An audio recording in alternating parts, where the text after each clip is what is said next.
Fuentetaja Literaria. Es autora de 3 libros, Relatos costumbristas 1 y 2 y este que hoy presentamos, Un corazón que ama. Los relatos de Maribel son, como ella bien dice, una mezcla de realidad y de ficción.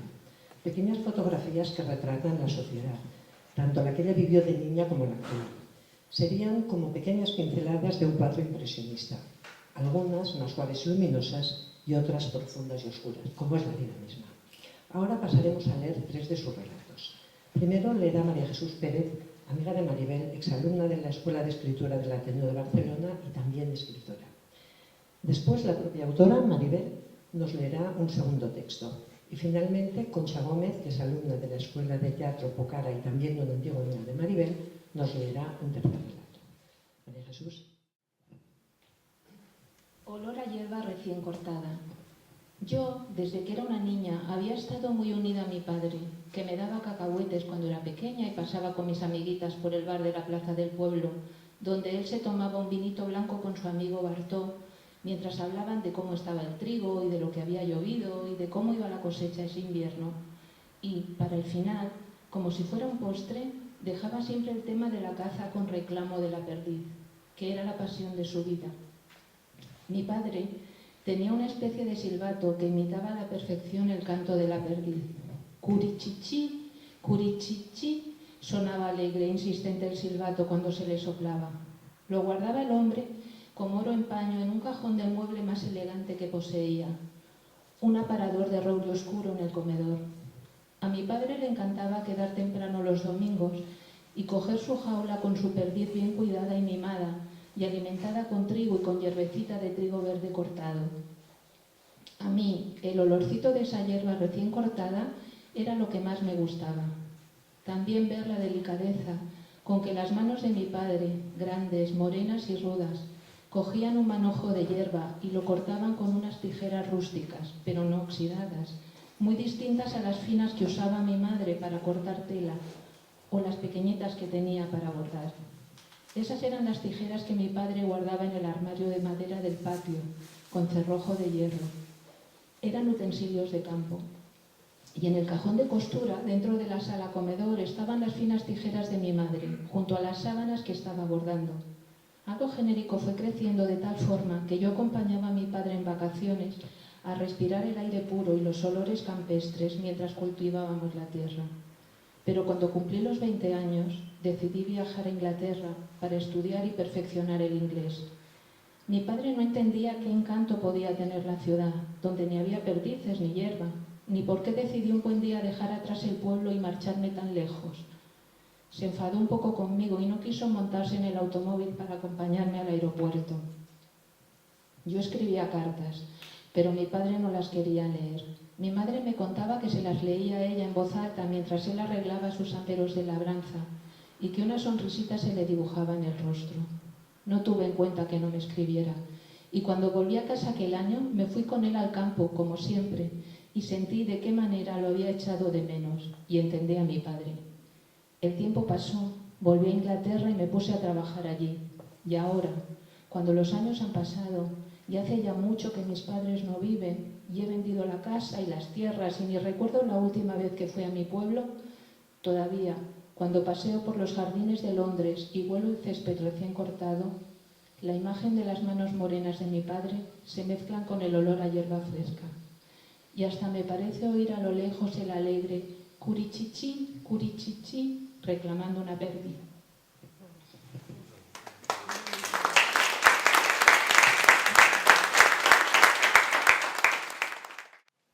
En Puerto Naos, me gusta despertarme a las 6 de la mañana, cuando el día no ha sido tocado por nadie. A esas horas no hay ni ruidos de coche ni de ninguna otra cosa. El mundo está mudo y oscuro, aunque mientras desayuno un trocito de queso y luego un café, los primeros fulgores del amanecer empiezan a deshilachar el manto de la oscuridad. Enseguida el cuerpo me pide pasear, ir a ver el mar, caminar a buen ritmo como por el paseo marítimo que se muestra solidario, virgen.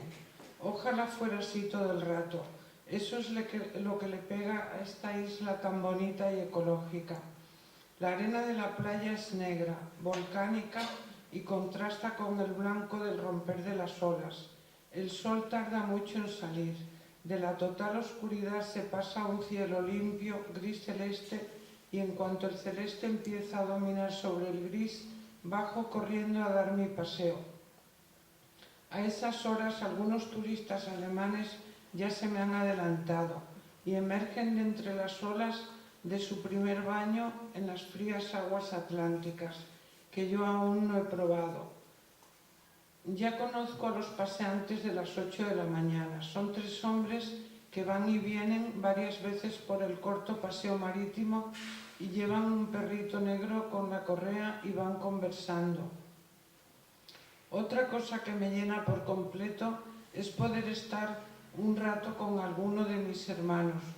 Hoy he podido disfrutar de un poco de tertulia con mi hermano Jorge y su mujer, y luego se ha agregado mi querida hermana Mar, guapa y alegre. En cuanto a comidas, hay un queso fresco palmero que siempre que vengo aquí es mi delicia. Lo tomo como quien toma un manjar. Me como un cuarto de queso de un bocado. Al mediodía, mi marido y yo nos quedamos cada uno con sus cosas, él con su ordenador y yo con mi siesta, para luego por la tarde seguir con nuestros paseos y tertulias familiares. Las puestas de sol son tardías y tienen un anaranjado especial, en contraste con la arena negra y el verde oscuro de las palmeras. A esas horas es cuando las terrazas se llenan de vecinos que disfrutan de buenas papas arrugas con mojo picón y carne o pescado para cenar.